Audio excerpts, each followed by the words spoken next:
আসসালামু আলাইকুম।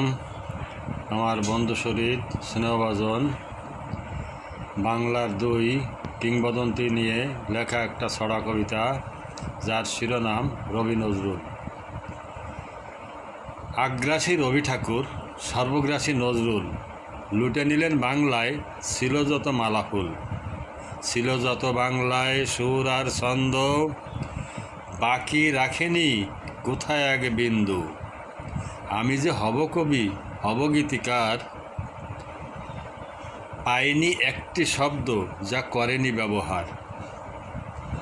একটি শতাব্দী মাত্র না পড়লে পিছে, দেখতে রবি আমার মেঘে ঢেকে গেছে। নজরুল নামের ফুল না ফুটলে আগে, দুনিয়া পাগল হতো আমার গন্ধ অনুরাগে। মালির দ্বারে দ্বারে ঘুরেছি বনান্তরে, দাও না একটি মাত্র ফুল। সকলের একই কথা, নেই একটি কুড়ি পাতা, এসেছিল রবি নজরুল। প্রিয় বন্ধুরা, এক পর্বে শেষ হবে না, আমরা পরের দ্বিতীয় পর্বের জন্য অপেক্ষা করুন। ধন্যবাদ সবাইকে।